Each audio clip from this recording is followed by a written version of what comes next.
The real things that weigh on people, they're the things they won't look at. I'm a psychiatrist. I've done this work over 15 years. I'm fully committed to holding people's hands while we explore their past. Nobody has a perfect life. I don't have a perfect life, but there are things you can do to make your life better.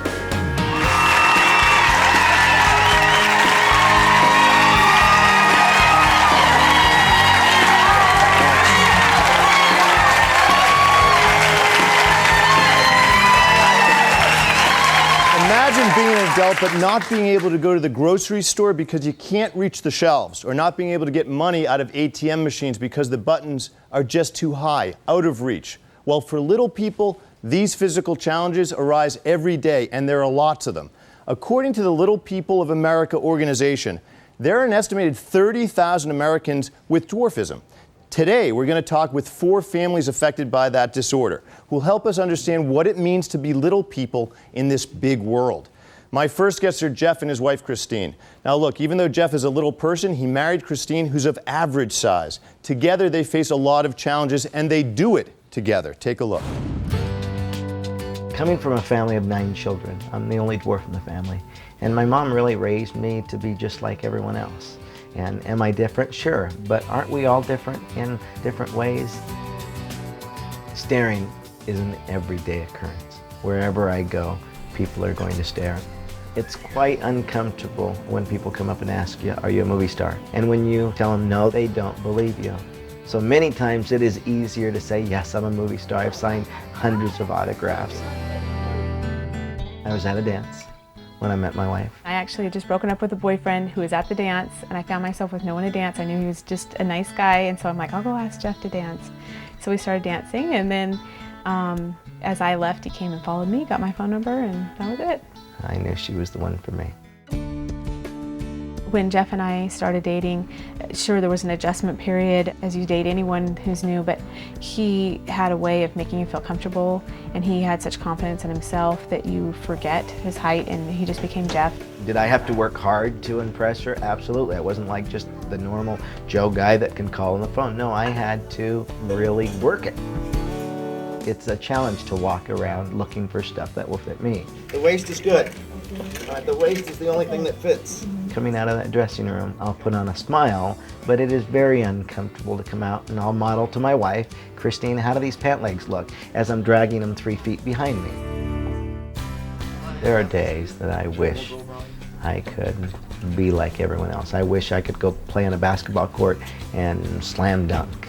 There are days that I wish I could walk down the mall or be able to do things like everyone else. And so it would be fun for a day.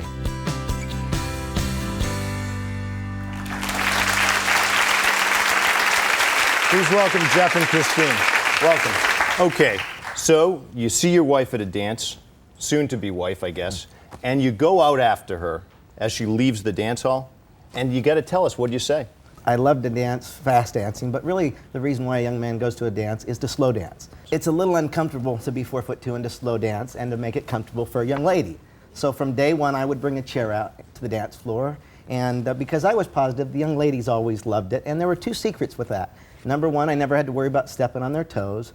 But number 2, if there was ever a young lady that was too far away, I would slip off the chair and they'd grab a hold, and it worked every time. And it worked on her. And it worked on you. Absolutely. Okay, so you ran out after. What did you say?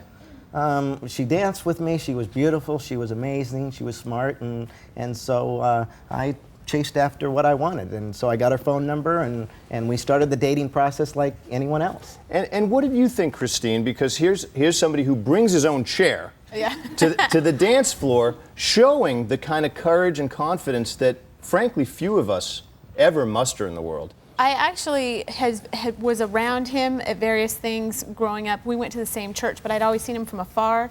He'd always been in positions of leadership. You know, he was very dynamic, but I'd never known him one-on-one. And so when I met him, I had seen him at different places, but then he's very strong personality, and so he has a way of making you feel comfortable and relax right away. Yeah. You do that for people. Is your size in any way an advantage in some ways in putting people in a position where they feel like they can relate to you? Absolutely. In fact, my size is a huge disadvantage. Some of the things you saw there, it's a challenge every day to deal with it. But I think it's up to me to make my disadvantage into an advantage. And so I have to help people feel comfortable. I'll be standing at the grocery store and people will look at me and I'll have to reach out and be nice. And you know, there are days I don't want to be nice to people, but I have to make you feel comfortable. And when you're comfortable, then it's comfortable to me. Okay. Did it give you pause? Did you think to yourself, oh my God, I'm falling in love with a man? It's going to be a challenge. Like our children, we could have children who are affected. You know, it was a process. And when we first started dating, you're not thinking, oh, I'm going to marry this person right away. And so, sure, there was an adjustment when we first started dating. And like the first time he came to my house, my younger sister opened the door, and here's this guy that's the same height as her, and she's a little bit freaked out by it. But yeah, obviously, he made them feel comfortable right away. But I think it was a process as we started dating. I remember going to his house at the beginning and looking and thinking, you know, I wonder who he'll end up marrying. Will it be hard for them? Will it be a challenge in their life? Never knowing it'd be me. Would be her. Right. But you know, over time, he becomes Jeff, and the dwarfism becomes a non-issue, and you become comfortable with who he is, because that's not really what marriage is about. It's your life goals and what's important to you, not height. Had you always dated women of average height, or had you imagined, she didn't imagine that she would marry someone of your size, did you imagine that you would have married somebody who was also affected with dwarfism, or no? I came from a family of 9 children. I was the only dwarf in the family. And so I have, my parents are average height. And so I wasn't around dwarfs. When I first started dating Christine, I always dated the girls that were 5'9", 5'7". And I said to her, the first time we started dating, I said, you know something, you're the shortest girl I've ever dated. And she said, you know something, Jeff, you're the shortest guy I've ever dated. And so you had that in common. Absolutely. Yeah. All right, let's dispel a myth, first of all. The longevity of people affected with dwarfism is equal to the rest of us. There's actually only one gene different from me and you. And so hair? Is it the hair? That's what it is. Yeah, okay, yeah, exactly. Right. Okay, and I still look up to you, doctor. Yeah, there you go. Right. Well, okay. But here's the other what in terms of the things that you've had to confront, because you have children, and the things that you know will be the most difficult for them, that you've lived through, because this is the kind of thing that any parent can feel. You bet. What are those things? There's a 50-50 chance that my children will be dwarfs. And we knew that before we ever had one. I was very lucky because my parents expected the same out of me, out of any of my brothers and sisters. And so if I had to get something on top of the fridge, they made me climb up there and get it. And so from day one, we prepared to have dwarfs. And our first one was average height. And we were just as excited. And so, but knowing that my kids may have to go through some of the challenges that I go through still today, I would love to go to school and protect my son from any challenges. I would love to go and, you know, protect him, but I realize I have to prepare him at home to focus on all the positives and not on the negatives. That's a great lesson for any parent. Okay. Next up, Jeff and Christine's children teach us why your height doesn't say how big a person you can become. Stay with us.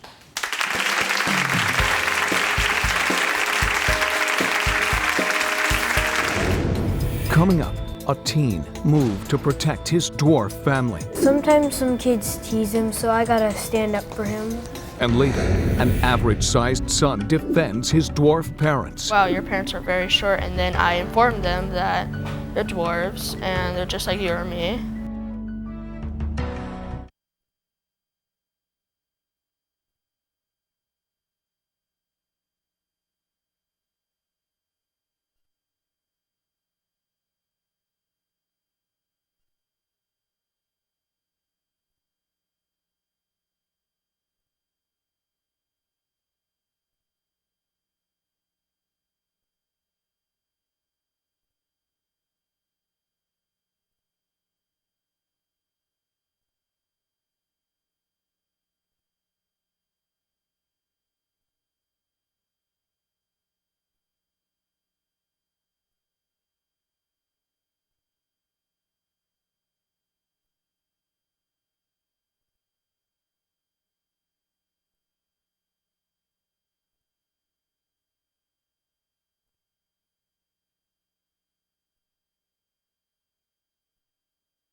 I think my children are very fortunate for having a father that's also a dwarf.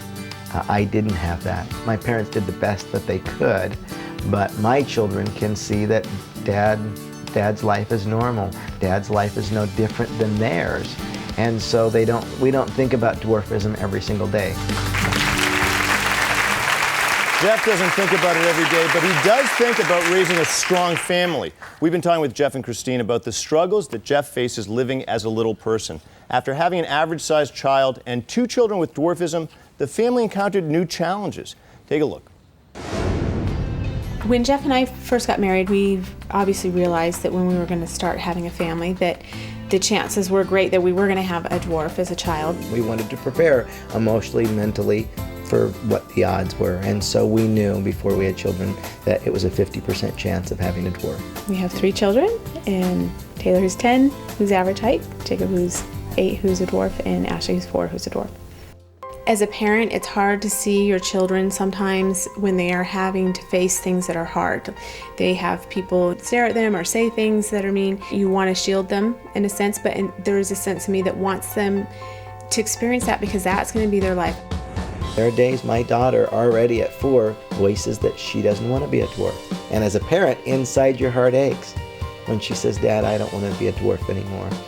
Like any parent, sending their child to school is a scary thing. The first day as I'm walking him to kindergarten, he says, Mom, he says, if everyone's mean to me, it'll be okay. And my heart just broke for him. I think Taylor has become the servant, which is kind of a challenge, and that's because he can reach the things. He can run upstairs faster than Jacob. And so we put a lot of responsibility on Taylor. Taylor feels like his role is as helper and protector of the 2 younger ones, and there's been times at school that Jacob might be picked on, and he will go and try and tell them to stop. I hope one day that people will be able to just look at, oh yeah, that's Jeff's family, and not look at dwarfism. If I could change or sprinkle a little magic dust, it would be nice to be treated like everyone else.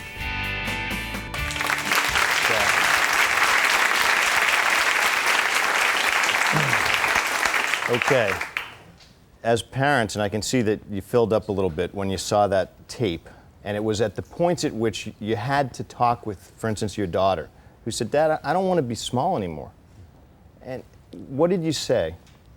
What do you say? My mind's kind of thinking, and as I start to show all the positive things that she has, next thing you know, kids are wonderful. She starts looking at the positives, and that whole thought of, being sad is completely gone. And so we just help her to focus on the things that she has and not on the things that she doesn't. Which is a great gift to her. Absolutely. What's the greatest thing she does have? Other than a great father, what is the greatest thing that she does have? What's her strength? She's beautiful, she's kind, she can bring light. And if that camera was able to follow our family, we're very lucky. People around us want to come up and talk to us, and so we're able to bring happiness to other people. In fact, you said that your son faces a special challenge because you said that he has to be taught not to use his smaller size as an advantage. Yes. But what kind of an advantage would it be that you have to pull him back from using it? Well, my middle son, anywhere he goes, he brings home candy every single day. He has friends. Yeah. And so people want to buy him things. Yeah. All he has to do is say, can I have a drink of water? And he'll have 3 people run up and say, here you go. But you don't want him to use I make that. him get up off his butt and get the water himself. I bet you do. All right. Well, let's meet the family. It's time to welcome Jeff and Christine's children, Taylor, Jacob, and Ashley. Taylor, Jacob, Ashley.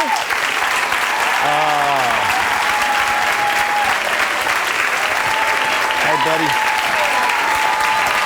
There you go. Thank you.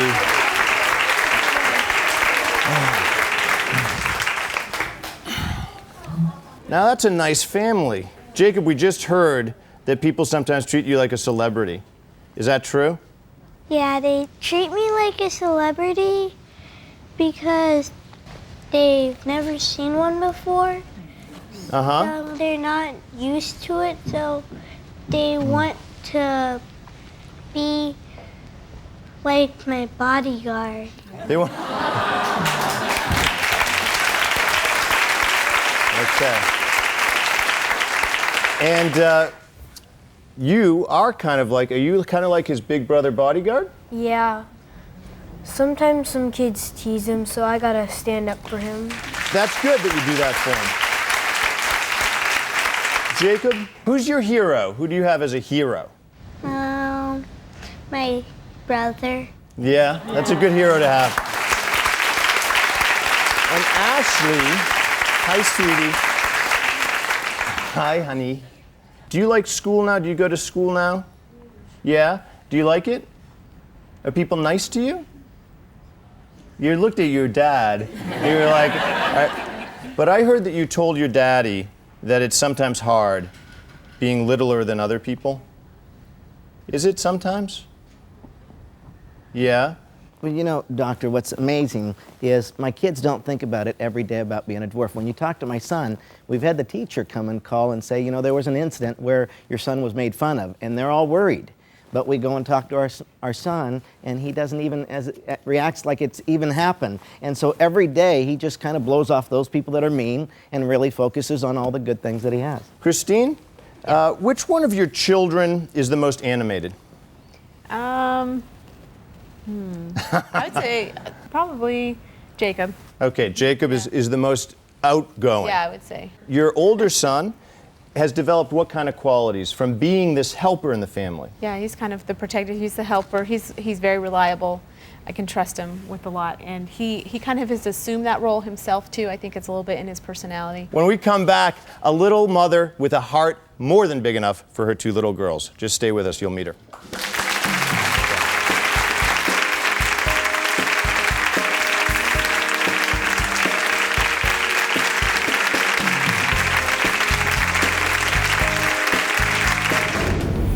Coming up, misunderstood and lost, the difficult childhood of a dwarf in an average family. It was hard growing up in a family that there were no other little people because nobody truly understood. And later, the controversial surgery that can make anyone up to a foot taller. I'm me, and this is how God made me, and I want to live how He made me, and I don't want to change myself just to make people look at me different or treat me different. Has your entire family been affected by alcohol abuse? If multiple members of your family have struggled with addiction, call 1-888-DR-KEITH.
We're talking today with dwarves who are giving us a better understanding of what it's like to face the world knowing everyone is much taller than they are. My next guest, Mary Ellen, and her 2 children are all little people. She says she refuses to remodel her home to accommodate their height. She wants her kids raised in an environment that'll teach them to be independent in the real world, and so she keeps it very real at home. Take a look.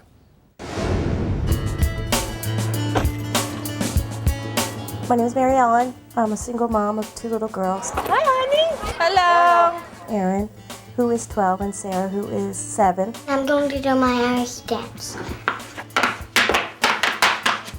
I go through every day with different struggles. I am 4'2". My daughters are less than 4 feet tall. I just wanted to give you a tour. Me and my sister are little, but we live in a big house. Here we are in the hall. It's like any normal hall. Here's the light switches. I can reach them perfectly. I have a very strong philosophy about teaching the girls to adapt to the outside world and not necessarily waiting for the average size world to adapt to us.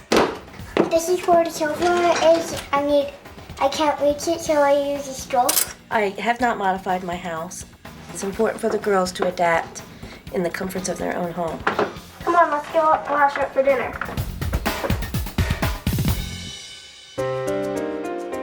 I grew up in an average-sized family. I have 4 brothers who are all over 6 feet tall. It was hard growing up in a family that there were no other little people because nobody truly understood. My dad didn't see why I would need to ever learn how to drive. I really like driving, just with a few modifications like the pedals. I'm able to go anywhere, and it gives me a sense of independence and be a taxi mom for my kids. We get in fights a lot. I always wanted to be a mom. We fight about stupid stuff. Sometimes she starts it and sometimes I start it. I do not ever start it. I expect the girls to have challenges in life. Our mom, it's good that she's a little person because she can relate to things that we relate to. Erin and Sarah, I think, are going to do far better than I ever did. They have accomplished anything that they have set their mind to. I am a very proud mom of my little girls. Okay, we're proud of them too. Please welcome Mary Ellen and her 2 children, Erin and Sarah. Okay, Mary Ellen, you keep your home regular size. Yes. Why is that? It's very important to me to help the children adapt inside the comfort of their own home, because if they're going to mess up, then there's nobody there to mock them. And you worry about that. I do, because you need to adapt to the world as it is and not have the world adapt to you. And what do you think about that, Erin? I think it's okay. There's nothing normal about that. Okay, so you'd rather have learned, because you've lived through it, you'd rather have learned in a house that has no accommodations for you. Yes. Okay, and your sister, Sarah, does your sister and your mom, do they help you get used to things around the house? Yes. Yes, they do? What's the toughest part, though? Of being For you as a little person and as somebody who's raising 2 girls who will be young women, what do you anticipate the challenges for them will be? What are the greatest challenges? the greatest challenge is for them to be completely independent. Physically, literally. Physically, yeah. The driving, the shopping. The What else? buying clothes, the going out and just being, working. You have a 12-year-old daughter. Have you talked to her about dating? Has your mom talked to you? Why am I asking you? Has your mom talked to you about dating? A little. She's supporting me. She hasn't really got that into it. She hasn't got that into it? No. Are you thinking about it? A little, not really. A little, not really. But is that a particular issue that you can see that that'll be an additional challenge? I think they'll have it a little bit easier than I did, because I do understand how the different dating challenges, whereas my family had no idea. And I should say this, you were married. Yes. To Little person. Okay, and how long was the marriage? Almost 10 years. Okay, so as regards their size versus the, whatever trouble there might have been in the marriage, etc., what do you consider to be the biggest challenges as regards to their life stories? Is it their size, or are there things that have happened in life that you'd say, God, if I could reverse that, I'd choose that instead of the size? No, I think their life has been wonderful. They do have a very good father that loves them. That's involved and in their cares lives. for them. That's good. So I don't think that that's going to be an issue at all. Okay. How about you guys? What do you want to do when you grow up? I want to become a pediatrician. I think that's an excellent idea. That's a really good idea. And how come? Why do you want to be a pediatrician? I've liked working with kids like all my life because I babysit, and they're just fun to be with. Okay. And Sarah, do you think your sister Erin would be a good doctor for kids? I guess. Next up, two average height parents who found out that their child, their firstborn, had dwarfism. Stay with us.